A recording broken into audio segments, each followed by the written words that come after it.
guys, Metal Sonic Dude here, back again with another video on Marvel Contest of Champions. That's all I really have to say right now is, the Abyss of Legends information has just been released to the world, and we are, I would say the community as a whole is a bit disappointed in the reward side of things, but we'll get to that in a second. This is going to be my take on the Abyss. Now, before anything that happens in the comments section, just anything in general, this is my professional opinion as someone who plays this game very hardcore.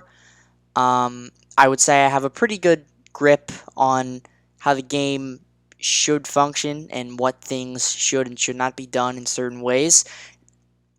I don't run this company, but I feel as I have a decent say, given my experience with this game, on how things should be handled and how things should be distributed.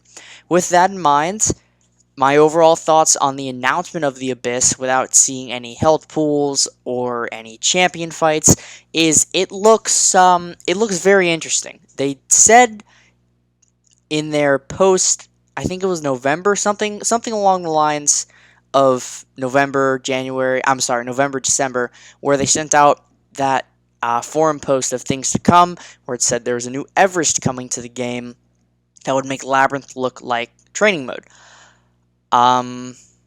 So now we have the information, and as it seems, it looks very challenging. We don't know the health pools yet. We know it's going to exceed Labyrinth of Legends. By how much, we aren't exactly sure, but it will exceed the maximum health pool that we have witnessed in Labyrinth, which is around 3.4 million. My prediction is it's going to be around 4 to 5 million health pools. It's just my prediction. But I'm very interested in the Abyss. You know, I'm interested to see how it's going to play out, if people are going to burn through it with the power of their wallets, if people are going to take their time and be methodical about it, take, step by step, learning all the tips and tricks, waiting till a map's done. I know I'm waiting until a map.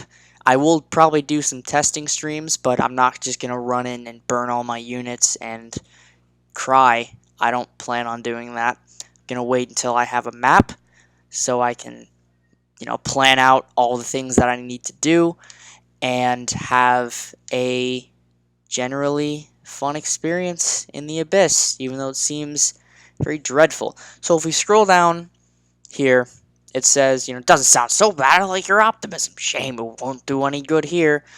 And you go down to the second line, it says, like the Labyrinth, the Abyss has an extensive twisting map with multiple paths and a locked camera.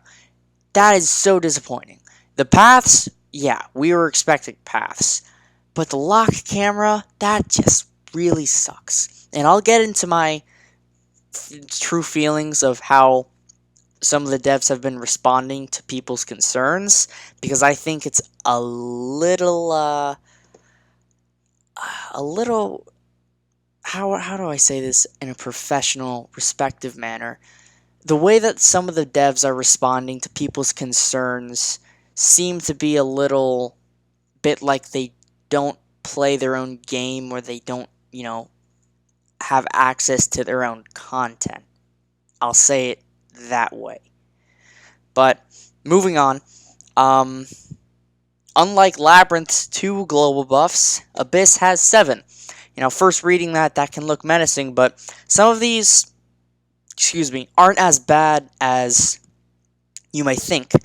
Now, yes, some of them really, really suck, especially 5 and 6. They can go away, please. They can just leave. 5 and 6, they took those away. Be good.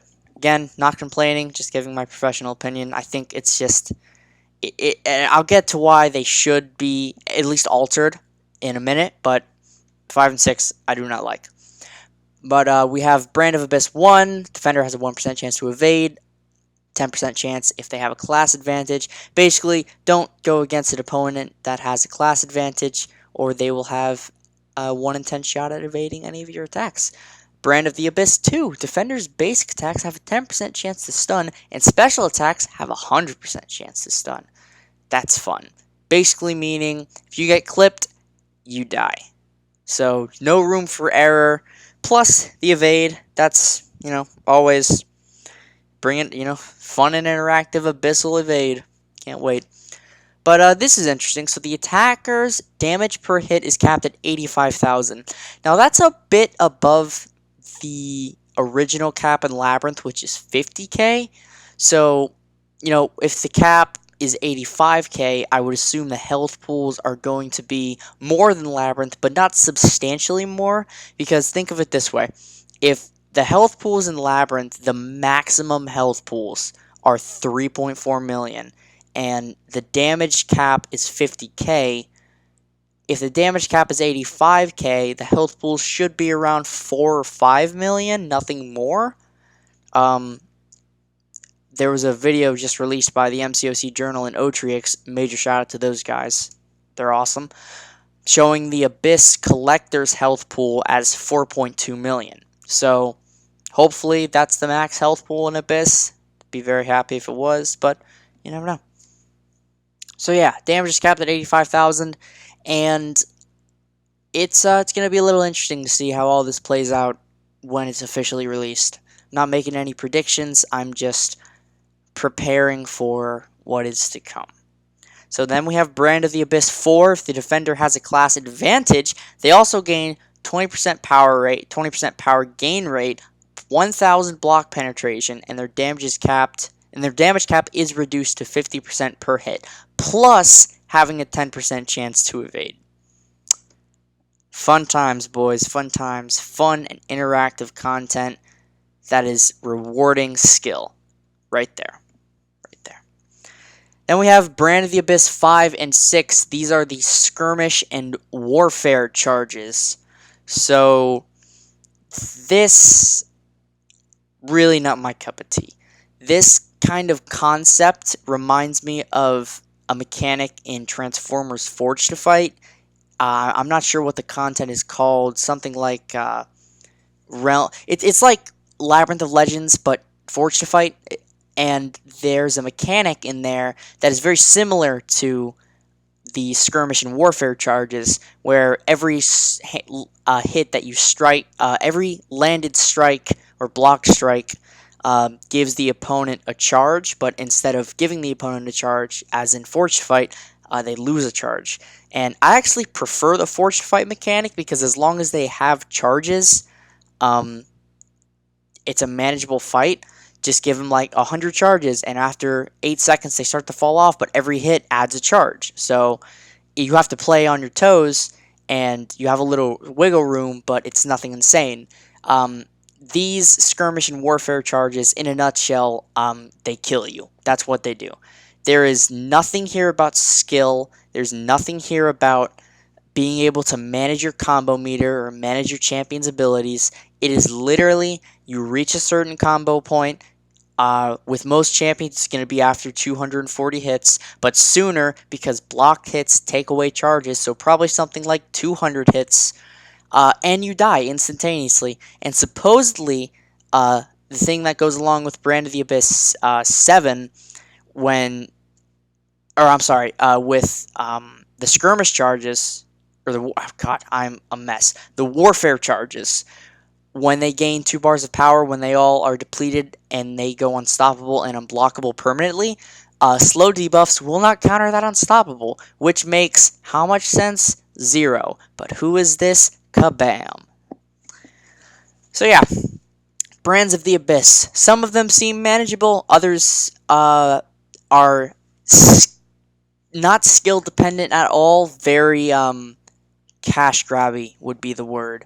I can't think of a more professional way to say it, but it's cash grabby. They're going to make you buy Revive. That's what they're trying to do. So this brings me to my point of how they're responding to people's concerns. So I saw one response, and no offense to Kabam Mike. He's a sick dude. But one of the responses was something. It was a question along the lines of, um, "Why do you want to do this to your players? There's no reason to have um, these charges on opponents. It's not skill rewarding at all." And he said something like something along the lines of, "We never want to annoy our players. And while some people like this, some people don't. It's going to be the atmosphere for content like Labyrinth and Abyss." And the problem with that response is it seems like he doesn't understand what he's saying. I know he's the one who takes all the shots for the company, and that major respect, because that's got to be tough. A lot of people have some choice words for him, and I'm sure he's heard much worse off of the forums on stuff like Twitter. So, um, definitely mad respect for him, but the way he responded to that seemed like he wasn't playing the content that he was advocating for. I think the context of the question revolved around the locked camera and the warfare and skirmish charges. So he was saying our goal is never to annoy the player base, but he was saying, "Oh, this is the hardest content in the game, and we want people to not just breeze through it." But the problem with that is it's not like he's in the player base's shoes, because most likely his account is pretty end game. But that being said, if he doesn't understand a majority, maybe every single person in the community has a very strong hatred for the locked camera, you can't say that some people like it and some people don't if nobody likes it. You're basically feeding lies to people in the community saying, "Well, some people actually like this." I haven't seen anything on someone's channel, a tweet. I haven't met anyone that has ever said they like the locked camera in Labyrinth. Never met anyone who has ever said that. So to say that some people like this and some people don't is not really true, because if everyone doesn't like it, you can't say people do, because those people don't exist. Even if there's someone way across the world who says, "Oh, I really enjoy this lock camera," he's an outlier. Of it could be 10 million people saying they hate it and 5 people saying they like it, and I can see where they say, "Well, that's some people." That is true, but still, when you have 10 million people saying we don't like it, that's a majority. And a majority of the community, pretty sure all of the endgame community, uh, despises the locked camera, and bringing it back for the Abyss is, not going to leave a very nice taste in people's mouths. That's not even mentioning the skirmish and warfare charges. That's not even, we haven't even touched that yet. So, on top of having a locked camera, very bad move on your guys' side.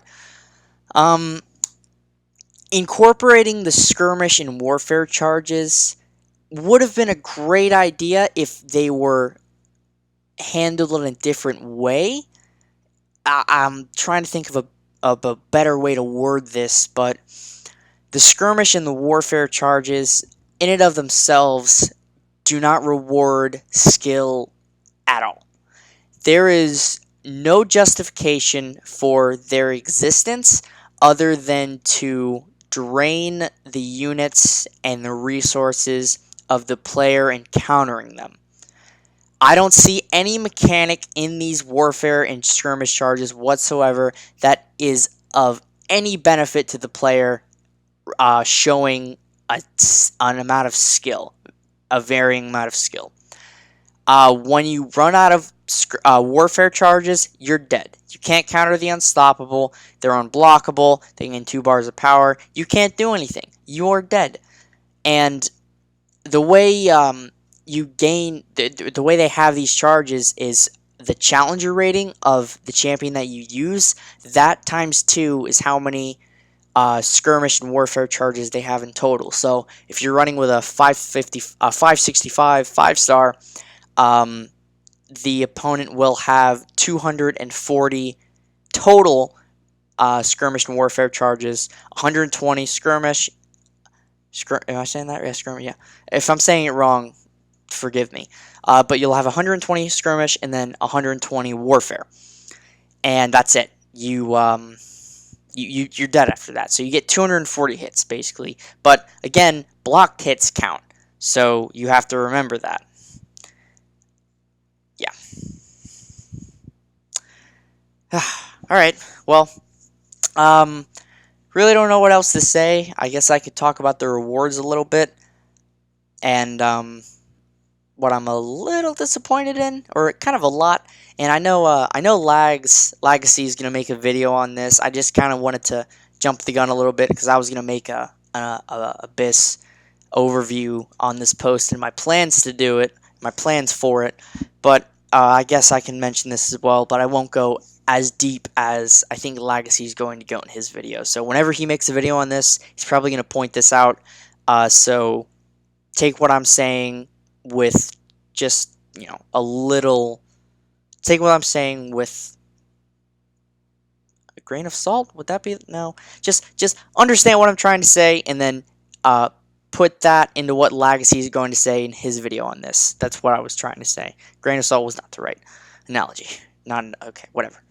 Anyway, moving on. I'm tired. Just wanted to get this video out there.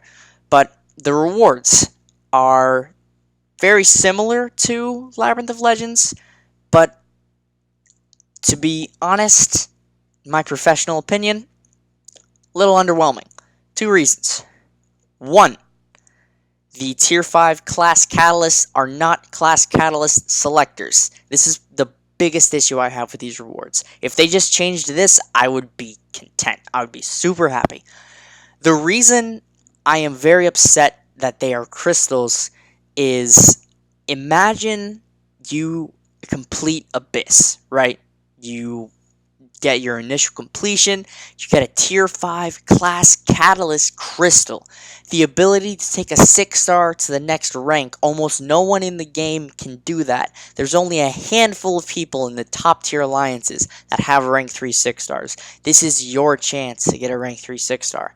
And imagine you have, let's say, a Corvus Glaive, and a Namor, and a Stealth Suit Spider-Man, a Doctor Doom, right? So what's that? That's Skill, Mystic, Mutant, and Cosmic, right? So that's 4 classes. You're like, oh yeah, 4 classes? I need one of these 4 classes to take a champion up to rank 3, right? And boom, you spin out your crystal, get a Science. That could just crush your dreams. Because what if you don't have any Science champions? You have 0 Science champions. And you have every other class. Like me, I don't have any Mystic 6-stars. I've opened like 17, 18 6-star crystals. And I've even gotten 6-stars from Cavs. No Mystics at all. So imagine me, if they don't fix this, going into Abyss, completing it, opening the crystal, and getting a Mystic. That would just suck so much, because I can't do anything with that. And that is the real problem with these rewards. It is a chance to get something that you want. It is not a guarantee. If they're advertising the Abyss of Legends as the hardest content to ever be released in the game, period, hands down, end of discussion, you should be able to choose the class catalyst you want to rank up the champions that you want to want, and not succumb to the horror that is RNG. Not to suffer from that excruciatingly painful experience. Luckily, there is still time to fix this. It's not going live until 2 weeks from tomorrow, or when you see this video, it will probably be 2 weeks from today. They still have time to fix this. Especially with exploration. Imagine you get 1 Mystic, you're like, oh my god, that's so useless. But you explore Abyss, you get 2 more. Still no Mystic 6-stars. 2 Mystics. Imagine that. 3 Mystic Tier 5 class catalyst crystals, 0 Mystic 6-stars. It's a bad time. It's a really bad time. And if they don't fix this, that could happen to someone. That could happen to me. Or anyone who doesn't have a certain class of a 6-star. Like, if you don't have tech, you get all 3 tech, you're screwed. Until you get a tech 6-star. Will you ever get a tech 6-star? Who knows? Now, granted, you do have 6-stars to open throughout the Abyss, but that's not a justification for it. In my professional opinion on playing this game, in the end game, these need to be transformed from crystals to selectors. Or, something that would be super dope, is do what you did in Labyrinth in a way, give everyone a class catalyst of each class, 1 for completion and 2 for exploration. That would be super, super sick, but will it happen? No. I just know that's not going to happen because they're not willing to give up those resources so freely yet. But they can make the Tier 5 class Catalyst Crystals selectors, and that would make a lot of people in this community very happy. So, that's my biggest problem with the Abyss of Legends rewards. My other concern is I don't see an exclusive 6-star. That's kind of interesting because all the other big pieces of permanent content in the game not correlating to the story quest. God, voice track. Wow, man, that's like 3 in this video. Anyways, all the big pieces of content in the game that do not correlate to the story quest have some form of exclusive champion. Realm of Legends has 4-star Cyclops, Ronin, and Rhino. Labyrinth of Legends has 5-star Ultron Classic or Labtron.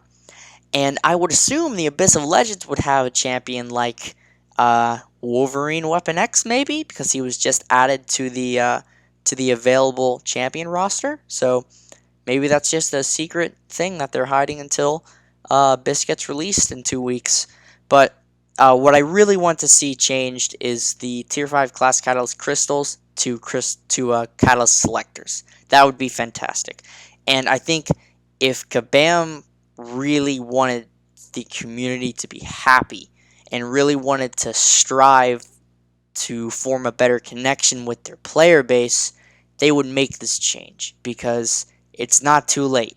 It's not too late. You still have time. If they don't make this change, really gonna suck. It's really gonna suck because you're basing your rank 3 6-star on chance. And that is something that you really don't want to mess with because rank 3 6-stars are so scarce, so valuable, and you could get absolutely shafted. So, those are my thoughts on the Abyss. I'm excited for it, but I'm also very concerned with some of the decisions that have been made in this post. There is still time to fix this, and hopefully this video gets to the people in charge of managing Abyss and just, the devs as a whole. So, with that being said, thank you all so much for watching this overview of Abyss. My plan is to stream it whenever I can, to do some practice streams, and when I'm ready to go, I will be streaming it most likely. If not, videos of every fight. Confirmed. Thank you guys so much for watching this video, and I hope to see you all in the next one. Peace.